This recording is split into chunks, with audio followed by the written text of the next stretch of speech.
Everyone, स्वागत है आप सभी का आपके अपने YouTube चैनल जीके वाले सर में। तो माय नेम इज़ विक्रम और आज की क्लास को हम शुरू कर रहे हैं। तो सबसे पहले आपको मैंने पीछे भी बताया था कि हम सबसे पहले शुरुआत कर रहे हैं पॉलिटी की, लेकिन पॉलिटी के साथ साथ हम क्या पढ़ेंगे, हिस्ट्री पढ़ने का आपको मैंने कारण भी बताया था, क्योंकि जब भी हम पॉलिटी को पढ़ने जा रहे हैं तो सबसे पहले हम क्या पढ़ते हैं, हमारा संविधान पढ़ते हैं, है ना। तो जब संविधान पढ़ते हैं तो हम सबसे पहले पढ़ते हैं कि संविधान का इतिहास, कि संविधान किन किन परिस्थितियों के द्वारा ऐसी क्या क्या घटनाएं हुई थी जिससे हमारा संविधान जो आज हम फॉलो करते हैं वह एक्चुअल में बनकर तैयार हुआ था। तो उस समय हम इतिहास पढ़ते हैं। तो उस समय हमारा जो मॉडर्न इंडिया जो हम हिस्ट्री बोलते हैं तो वो हमारी पॉलिटी के साथ मैच करती है। तो एक साइड हमारी क्या चल रही है, पॉलिटी चल रही है, उसके साथ साथ हमारी क्या चल रही है, हिस्ट्री चल रही है। इस हिस्ट्री में हम सबसे पहले क्या कंप्लीट करेंगे, हमारे जितने भी जो बंगाल के गवर्नर जनरल, फिर बाद में भारत के जो वाइसराय थे, ये सारे के सारे जो साथ में चल रहे थे वो वन बाय वन हम कंप्लीट करते चलेंगे। क्योंकि जब हम पॉलिटी का, हमारे कॉन्स्टिट्यूशन का इतिहास पढ़ेंगे तो उस समय क्या होगा कि आपको कई सारे गवर्नर जनरल के नाम सुनने को मिलेंगे, है ना। तो वहाँ पर हम सिर्फ उनके बारे में थोड़ी सी बातें करेंगे, तो उनके रेफरेंस के लिए हम साथ में हिस्ट्री स्टार्ट करें ताकि आपको उन गवर्नर जनरल के बारे में अच्छे से पता हो। ओके, तो ये मेरा बताने का थोड़ा सा मोटिव था। और आपको मैं कुछ 3 बातें बताता हूँ, 3 से 4 बातें जो आपको मैं हर वीडियो की शुरुआत में बताऊंगा ताकि आपको वो चीज़ें आपके दिमाग में रही। सबसे पहली बात कि जो आपको अभी स्क्रीन पर दिख रहा है, जो भी मैंने कुछ लिखा हुआ है, ये ठीक मैंने वैसे ही लिखा है जैसे मैंने खुद की नोटबुक में बनाया है। यानी ये मेरे खुद के नोट्स हैं जो मैंने तैयार किए हैं, क्योंकि मैं भी यूपीएससी की तैयारी कर रहा हूँ और जो मैं पढ़ता हूँ उसके बाद मुझे लगता है कि जो मुझे रिवीजन करना होता है वो आप ये मान लीजिए कि मैं यहाँ पर आकर रिवीजन करता हूँ। और आपको पता है कि जब हम रिवीजन करते हैं तो हम उसमें अपना 100% देते हैं। तो यहाँ पर मैं कोशिश करूँगा अपना 100% देने की, ताकि आपको ये चीज़ें अच्छे से समझा सकूँ, क्योंकि मैं खुद भी ये चीज़ें यहाँ पर अच्छे से समझने वाला हूँ। तो आपको पहली बात तो ये कि जैसे मैंने यहाँ पर बनाया है ठीक वैसे की वैसे आपको आपकी नोटबुक में बनाना है और ऐसे ही आपको नोट्स बनाने हैं। ताकि क्या होता है कि हम क्या करते हैं, पूरी बुक जो होती है उसको छाप देते हैं, क्योंकि हम बुक की दूसरी बुक तैयार कर देते हैं। हमें वैसा बिल्कुल भी नहीं करना। आपको इस हिसाब से शॉर्ट नोट्स बनाने हैं ताकि आप इन्हें लॉन्ग टर्म तक याद रख पाओ। आपको मैं पूरी क्लास में समझाऊंगा कि कैसे आप चीज़ों को अच्छे से याद रख सकते हो, क्योंकि हिस्ट्री में क्या है, सारे फैक्ट इफेक्ट है, डाटा है, वो आपको याद रखना है इस माध्यम से। वो आपको हम सारे डिस्कस करेंगे। तो पहली बात तो ये हो गई। दूसरी बात कि कुछ बातें ऐसी होती है जो क्लास में हम नहीं कर सकते, क्योंकि क्लास बहुत ज़्यादा लंबी हो जाएगी और वो बातें आपको कहीं पर भी मिल जाएगी, बहुत सारी बुक्स के अंदर मिल जाएगी। तो मैं क्या करूँगा कि हमारी एक वेबसाइट है www.gkwalesar.com, आपको वीडियो के डिस्क्रिप्शन में मिल जाएगी। वहाँ पर जाकर जो भी कुछ एक्स्ट्रा बातें होगी मैं वहाँ पर डाल दूंगा और उसका लिंक आपको वीडियो के डिस्क्रिप्शन में मिल जाएगा और वहाँ पर जाकर आप आराम से बैठकर उसे नोट कर सकते हो। ओके। और तीसरी बात, अगर आपको वीडियो अच्छी लगे तो लाइक, शेयर और चैनल को सब्सक्राइब कर देना और वीडियो को शेयर कर देना। तो चलिए हम क्लास को शुरू करते हैं। थोड़ी सी गर्मी ज़्यादा है पर मैं ट्राई करूँगा एडजस्ट करने की। तो हम जब भी हिस्ट्री स्टार्ट करेंगे तो हम सबसे पहले मॉडर्न हिस्ट्री को साथ में लेकर चलेंगे, क्योंकि मॉडर्न हिस्ट्री एक ऐसा पार्ट है हमारी हिस्ट्री का जिससे एग्जाम में सबसे ज़्यादा क्वेश्चन आते हैं।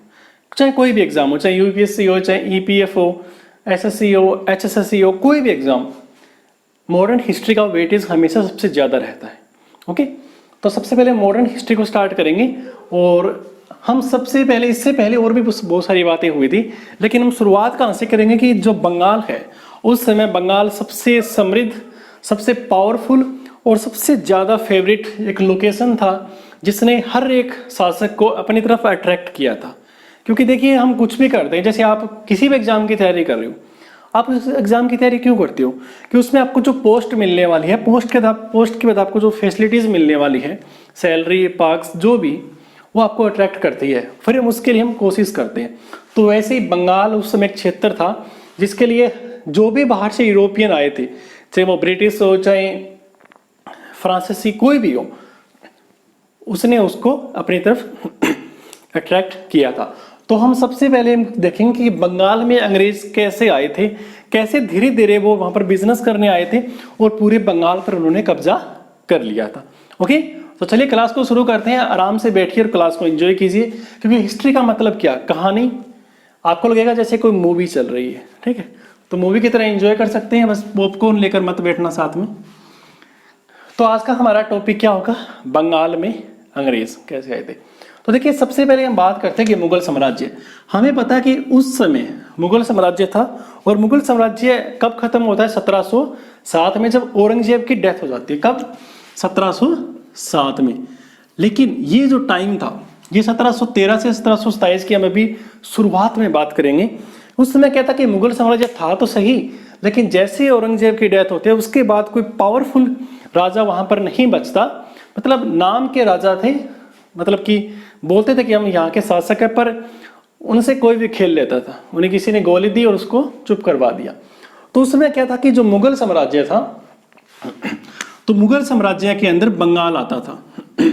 मतलब बंगाल के ऊपर किसका कब्जा था, मुगल सम्राट का।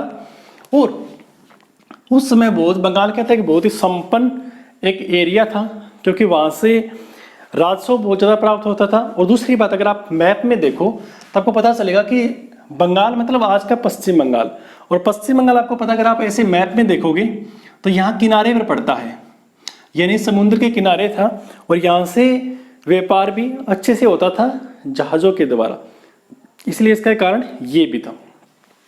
अब हम बंगाल के जो शासक थे उनके बारे में बात करते हैं। तो देखिए सबसे पहले हम बात करेंगे मुर्शिद कुली का। एक बात आपको और बताना चाहूंगा कि ये जो अभी हमारी क्लास होगी, इसमें एक ओवरव्यू लेंगे हम बंगाल में अंग्रेजों के आने का। उसके अंदर बहुत सारी ऐसी बातें हैं जिस पर अलग से एक पूरी क्लास बन सकती है, और वो क्लास हम बनाएंगे, क्योंकि हम इसमें कुछ भी छोड़ने वाले नहीं है। तो जैसे कि आपको मैं बताता हूँ, जैसे कि अलीवर्दी खां है, इस पर अलग से क्लास बनेगी। आपको इसके बारे में समझाऊंगा कि कैसा ये शासक था, किस तरह इसने इस पर बंगाल पर कब्जा किया, बाकी लड़ाइयाँ लड़ी, और इसका क्या इफेक्ट पड़ा हमारे भारत के इतिहास पर। फिर हम सिराजुद्दौला के बारे में अलग से वीडियो देखेंगे, और पलासी के युद्ध की अलग से वीडियो होगी। इससे पहले यहाँ पर अलीनगर की संधि होती है, उसकी अलग से वीडियो बनेगी, क्लास होगी। बक्सर का युद्ध, उसकी अलग से क्लास होगी। मीर जाफर, मीर कासिम, इन सभी की अलग अलग क्लासें होगी, वो हम अच्छे से करेंगे डिटेल में। तो यहाँ पर सिर्फ हम क्या लेंगे, पहली क्लास है तो ओवरव्यू लेंगे। ओके, मेरे पढ़ाने के तरीके में कुछ भी आपको दिक्कत लगती है तो आप मुझे कमेंट कर सकते हो। I will try to improve this that. तो हम अभी बात कर रहे हैं मुर्शिद कुली खां की। ये मुर्शिद कुली क्या था, बंगाल का पहला शासक था। क्या था, बंगाल का पहला शासक था। इसने कब से लेकर कब तक शासन किया था, तो 1723 से लेकर 1727 तक मुर्शिद कुली का क्या था, बंगाल का नवाब था। ये करता क्या था, क्योंकि मैंने आपको क्या बताया, बंगाल किसके अंडर में आता था, मुगल साम्राज्य की। ऐसे मान के चलिए कि भारत एक देश है, और उस पर अभी क्या चल रहे हैं, जैसे कि बीजेपी की सरकार चल रही है, तो बीजेपी की सरकार शासन कर रही है। लेकिन जैसे कि कोई अलग स्टेट है, जैसे हरियाणा है, अब यहाँ पर अभी क्या है, जैसे मनोहर लाल खट्टर है सीएम, तो वो ऐसे मान के चलिए और मुर्शिद कुली खां है। सिर्फ एग्जाम्पल दे रहा हूँ, सीरियसली मत लेना। तो इनको हरियाणा पर कब्जा करना है। हरियाणा किस में आता है, भारत में आता है। तो ये क्या करेंगे, जो बीजेपी सरकार है उनको कुछ ना कुछ पैसा देंगे कि मुझे वहां पर शासन करना है आपके नाम पर। तो ठीक वैसे ही था। तो यहाँ पर मुर्शिद कुली खां बंगाल पर शासन कर रहे थे, लेकिन बंगाल पर अधिकार किसका था, तो मुगल साम्राज्य का। अब ये अधिकार यहाँ पर शासन कर रहे हैं, तो ये फ्री में तो करेंगे नहीं, है ना। तो ये क्या क्या करेंगे, ये कुछ न कुछ राजस्व मतलब पैसा, कुछ भी हो सकता है, ठीक है। उसमें तो ऐसा शासन था कि ये वहां पर जो नाचने गाने वाली लड़कियां, जो कुछ भी मान के चली नर्तकी होती है, वो भी ये गिफ्ट में राजा को दे देते थे। मतलब ऐसा उस समय प्रचलन था। आज तो हम काफी मॉडर्न हो चुके हैं, शायद ऐसी चीजें नहीं होती होगी, उस समय था। तो ये क्या करता था, ये कुछ न कुछ राजस्व उन्हें दे देता था, और ये पहला क्या बना था, बंगाल का शासक बना था। नाम था मुर्शिद कुली खां।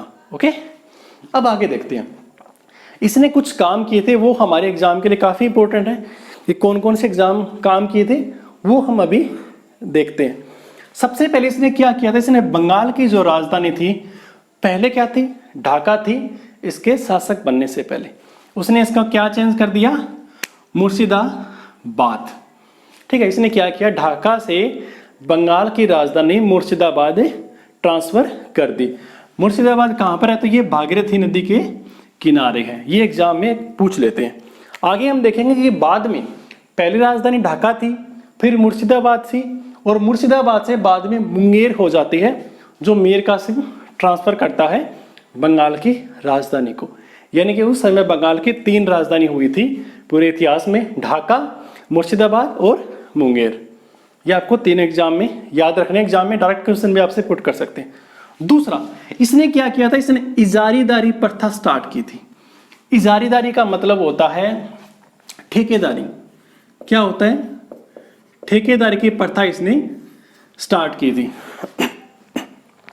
ठेकेदारी, आपने ये वर्ड सुना होगा, आज भी हम यूज करते हैं। वहां पर कोई भी बिजनेस करना हो, कुछ भी काम करना हो, खेती, तो वहां पर ठेकेदार नियुक्त किए जाते थे और वो अपने हिसाब से काम करते थे। तो सबसे पहले बंगाल में ठेकेदारी की जो प्रथा थी उसे उस समय इजारीदारी प्रथा बोलते थे, वो मुर्शिद कुली खान ने सेट की थी। तीसरा, इसने क्या किया था, तकाबी ऋण। ये किसानों से संबंधित है। इसमें क्या था, जो किसान था उन्हें बीज खरीदने होते थे, या जो खेती करने के लिए हमें जो उपकरण चाहिए, आज तो हम काफी मॉडर्न हो चुके हैं, आज तो हमारे पास काफी सारे इंस्ट्रूमेंट है, जैसे कंपेन वगैरह। उस समय चीजें नहीं थी, पर कुछ उस समय भी उपकरण थे, वो अगर उन्हें खरीदने होते थे तो उनके पास पैसे नहीं होते थे, तो उसके लिए उन्हें ऋण मिलता था, जिसका नाम था तकाबी ऋण। तो ये किसने स्टार्ट किया था? मुर्शिद कुली खान ने। और ये एग्जाम में आपसे डायरेक्ट पूछ सकते हैं कि तकाबी ऋण किसने शुरू किया था, तो मुर्शिद कुली खान ने शुरू किया था। अभी हम क्या पढ़ रहे हैं? सिर्फ इंट्रोडक्शन पढ़ रहे हैं, डिटेल में अभी हम नहीं जाएंगे। अब क्या होता है, मुर्शिद कुली के बाद जो दूसरा बंगाल का शासक बनता है उसका नाम क्या था? सुजाउद्दीन। क्या नाम था? सुजाउद्दीन। और ये क्या था? ये दामाद था किसका? MKK, मतलब कि मुर्शिद कुली खान का ये दामाद था, जो बंगाल का अगला शासक बनता है। कब से कब तक? 1727 से 1739 तक। ओके, यहाँ तक आपको समझ में आया? क्योंकि मैं खुद अपनी रिवीजन कर रहा हूँ। इसके बाद तीसरा जो बंगाल का शासक बनता है वो कौन बनता है? सरफराज खां बनता है। कौन बनता है? सरफराज खां बनता है सुजाउद्दीन के बाद। आपसे एग्जाम में ये भी पूछ सकते हैं कि सुजाउद्दीन से पहले शासक कौन था? मुर्शिद कुली खां। बाद में कौन था? तो सरफराज खां था। फिर क्या होता है, सरफराज खां के साथ एक अलग से बंदा था, अली वर्दी खां। कौन था? अली वर्दी खां। पहले एक नॉर्मल सा इंसान था बिल्कुल, इस पर अलग से क्लास बनेगी। बाद में क्या होता है, ये जो सुजाउद्दीन होता है ये इसकी हेल्प करता है, इसको काफी बड़े बड़े पद देता है, और बाद में जाकर के इस लायक बन जाता है कि ये नवाब बनने के ख्वाब देख सके। ओके, क्योंकि जब किसी को पावर मिलती है तो उसकी इच्छाएं बढ़ती है, ऐसा ही होता है ना। तो फिर क्या होता है कि अली वर्दी खान सोचता है कि क्यों ना मैं बंगाल का नवाब ही बन जाऊं। तो नवाब बनेगा तो उससे पहले क्या चाहिए? नवाब की जो कुर्सी थी, सिंहासन था, वो खाली होना चाहिए। उस पर बैठा कौन था? सरफराज खां। तो फिर क्या होता है, दोनों के बीच में युद्ध होता है, उसका नाम क्या था? गिरिया का युद्ध। और ये कब होता है? 1740 के अंदर युद्ध होता है। कौन जीत जाता है? तो अली वर्दी खां, W मतलब वॉन और L मतलब लॉस, यानी सरफराज खां क्या होता है? हार जाता है, और अली वर्दी खां जीत जाता है। तो जैसे ये जीत जाता है तो उसके बाद अली वर्दी खां बंगाल का अगला नवाब बन जाता है। ओके, क्या तक आपको समझ में आया? कहीं मैं बीच में लगातार ऐसे बोलते जा रहा हूं, आप सोच रहे हो कहानी चल रही है। तो ये क्या होता है, ये नंबर 4 का बंगाल का नवाब बनता है।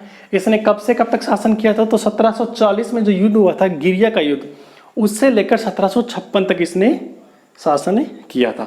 तो जैसे ये युद्ध जीतता है, शासक बनता है, तो उसका परिणाम क्या निकलता है?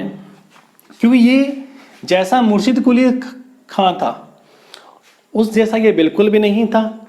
दूसरा, अब देखिए यहाँ पर 1740 है और यहाँ पर 1723 है, लगभग 17 साल का टाइम आ चुका है, और अब मुगल साम्राज्य काफी ज्यादा कमजोर हो चुका था। मतलब इनकी कोई सुनता ही नहीं था। मतलब ये तो लगी बात है, इनके खुद के जो दरबार में थे वो इनकी बात नहीं सुनते थे। तो ये क्या करता है कि अली मुर्शिद कुली खान जो उन्हें राजस्व देता था ये बंद कर देता है। ओके, तो जैसे ये बंद कर देता है तो इसके पास पैसे ज्यादा बच जाते हैं। तो अगर पैसे ज्यादा बचे तो बंदा कहाँ इन्वेस्ट करेगा? अपने खुद के एरिया पर। इसका एरिया कौन सा था? बंगाल था। तो ये बंगाल पर ज़्यादा पैसा खर्च करता है, मिलिट्री पर खर्च करता है, वहाँ पर संसाधन पर खर्च करता है। और क्या हो जाता है उस समय, बंगाल एक स्ट्रोंग, काफ़ी संपन्न एक एरिया बन जाता है। और उस समय उसे क्या बोला जाता था? भारत का स्वर्ग। बंगाल को अलीवर्दी खां के टाइम भारत का स्वर्ग बोला जाता था। तो आई होप कि आपको यहाँ तक ये चीज़ें समझ में आई होगी। ओके, अब देखते हैं आगे। तो अलीवर्दी खां के बाद अगला जो शासक बनता है, जरूरी नहीं कि वो कंटिन्यू हो, बीच में कुछ छोटे मोटे नवाब आए होंगे, हमें उनसे कोई लेना देना नहीं है। ना तो आपका जो एग्जामिनर है, जो आपका एग्जाम मिलेगा, उन्हें उनमें कोई इंटरेस्ट है, ना आपको होना चाहिए, कि एग्जाम में पूछते ही नहीं है। बाद में बारी आती है सिराजुद्दौला। इसका नाम आपने आई होप कि आपने काफ़ी बार सुना होगा। ठीक है, पहली बात ये बंगाल का नवाब था। दूसरा, इसका शासन कब से कब तक था? तो 1756 से 1757 के टाइम इसका शासक था, लगभग 2 साल। ओके, आई होप आपको यहाँ तक चीज़ें समझ में आई होगी। अब इससे संबंधित एग्जाम में 2 चीज़ें आती है और आपको दोनों घटनाओं के बारे में पता होना चाहिए। पहली घटना बोलते हैं हम कालकोठरी की त्रासदी, ब्लैक होल ट्रेजेडी, और दूसरी प्लासी का युद्ध। जब प्लासी के युद्ध की बात करेंगे तो हम रॉबर्ट क्लाइव की भी बात करेंगे। जब रॉबर्ट क्लाइव की बात होगी तो मीर जाफर की भी बात होगी। ये आपस में सारे क्या है? इंटरलिंक है। ओके, तो अब हम स्टेप बाय स्टेप इनके बारे में पढ़ते हैं।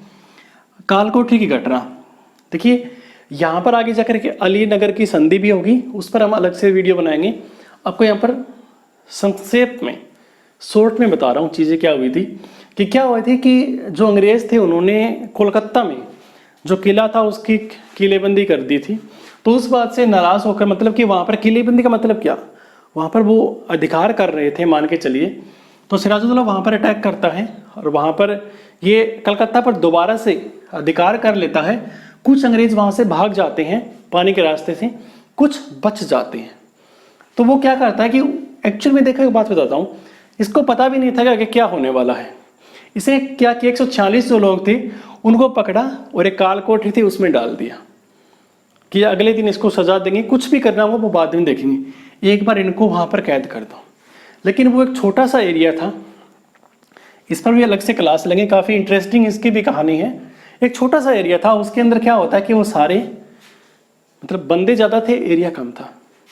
तो क्या होते हैं, लगभग सारे लोग मर जाते हैं। 146 में से टोटल 23 लोग बचते हैं, यानी 123 लोग उसमें से डेथ और 23 लोग वहाँ पर जिंदा बचते हैं।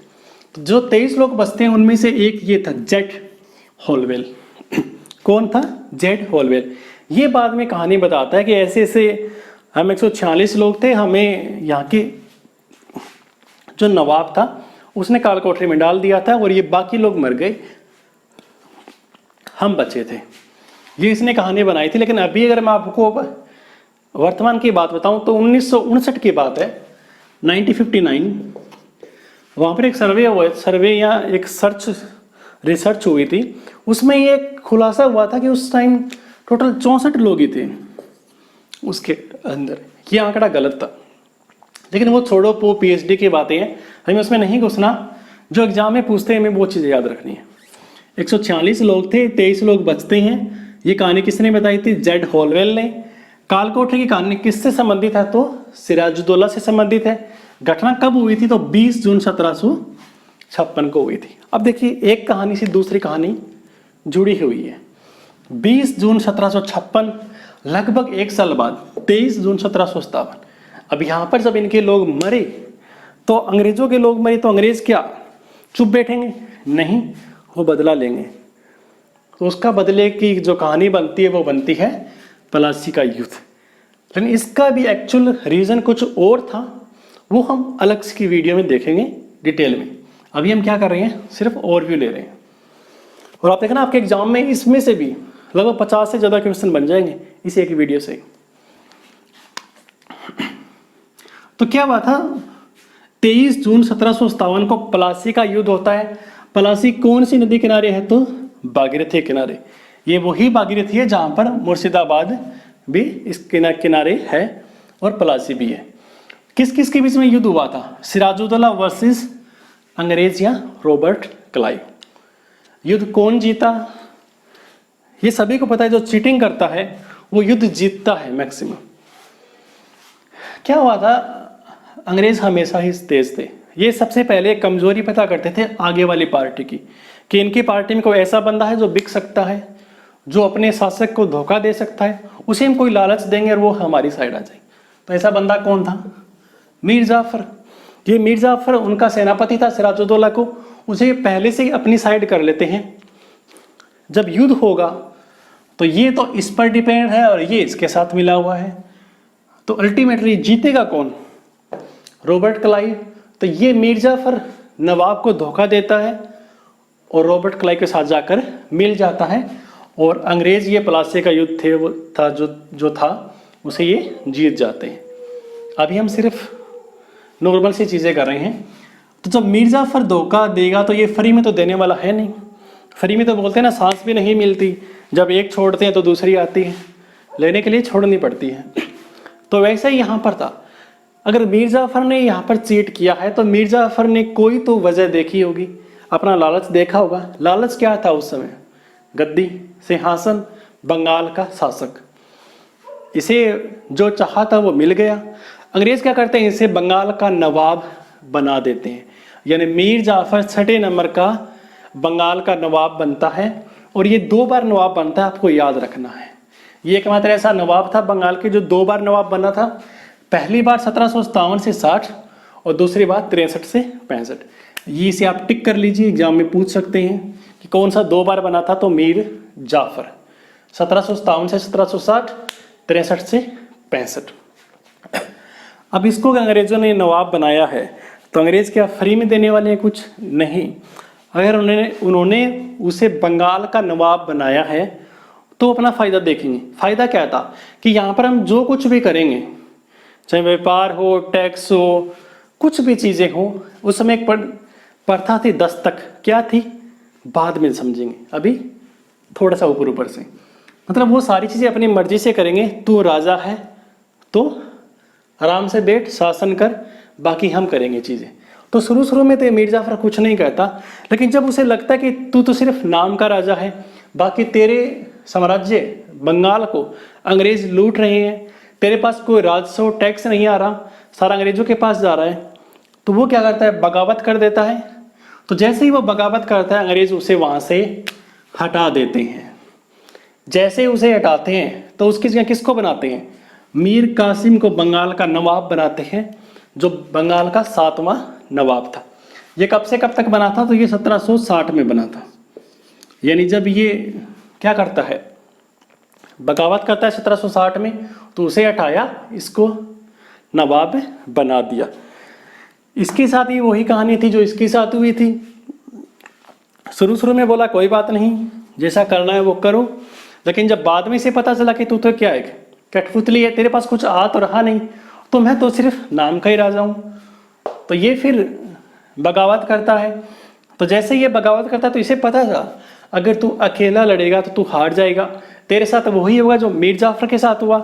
तो ये क्या करता है? उस समय आसपास के जैसे मुगल साम्राज्य के जो राजा था शाह आलम द्वितीय, अवध का जो नवाब था शुजाउद्दौला, उनको अपने साथ करता है, क्योंकि उस समय अंग्रेज पूरे भारत पर हावी होने लगे थे। क्योंकि इसे पता था कि अगर ये इन्हें अपनी साइड कर लेगा तो ये जीत सकता है। और ये इनकी साइड क्यों आएंगे? क्योंकि इन्हें भी पता था कि अगर बंगाल पर कब्जा हुआ तो कल को अवध पर भी होगा और मुगल साम्राज्य भी खत्म हो जाएगा, क्योंकि अंग्रेज तो एक एक करके धीरे धीरे सभी को हटा रहे थे। तो ये तीनों भी इसके साथ मिल जाते हैं। मीर कासिम ने एक काम और किया था, इसने राजधानी बंगाल की मुर्शिदाबाद से मुंगेर में चेंज की थी। पहले हमने देखा था ढाका से मुर्शिदाबाद चेंज हुई थी, किसने की थी? मुर्शिद कुली खां ने की थी। अब ये मुर्शिदाबाद से मुंगेर हुई है, किसने की है? मीर कासिम ने की है। अब क्या होता है, जैसे ये बगावत करता है तो अगली लड़ाई होती है जिसे बोलते हैं बक्सर का युद्ध। कब हुआ था? 1764 में। किस किस के बीच में? अंग्रेज वर्सेस मीर कासिम, शुजाउद्दौला अवध का नवाब, शाह आलम द्वितीय मुगल सम्राट, तीनों युद्ध लड़ते हैं। लेकिन अंग्रेज फिर से जीत जाते हैं। अंग्रेजों का सेनापति कौन था? हेक्टर मुनरो था। ये क्यों हारे, इसकी भी एक बहुत बड़ी कहानी है, इंटरेस्टिंग कहानी है। हम अगली क्लास में देखेंगे, अगली या उससे अगली, क्योंकि इस पर अलग से एक वीडियो बनेगी। सिर्फ समझ लीजिए जो फैक्ट आपके एग्जाम में यहाँ से आने वाले हैं। बक्सर के युद्ध के समय अंग्रेजों का सेनापति कौन था? तो हेक्टर मुनरो था। दूसरी पार्टी कौन थी? मीर कासिम, सुजाउद्दौला, शाह आलम द्वितीय। कौन जीता? अंग्रेज जीते, ये तीनों हार गए। इसका परिणाम क्या निकला? इलाहाबाद की संधि, वो हम देखेंगे आगे। ठीक है, तो ये एक ओवरव्यू था, इसमें क्या क्या चीजें हुई थी। इसके बाद आगे हम देखेंगे कि भारत पर अंग्रेजों का एक्चुअल शासन यहाँ से स्टार्ट हुआ था, एक्चुअल में जो बोलते हैं वास्तविक। तो उससे पहले हम कुछ बातें हैं जो हम डिटेल में पढ़ेंगे, जैसे कि अलीवर्दी खां के बारे में, गिरिया के युद्ध के बारे में, कालकोठरी की त्रासदी, सिराजुद्दौला के बारे में, पलासी के युद्ध के बारे में, बक्सर के युद्ध के बारे में, मीर जाफर के बारे में। इस पर अलग से वीडियो बनेगी ताकि कुछ चीज़ें अच्छे से क्रिस्टल क्लियर हो जाए।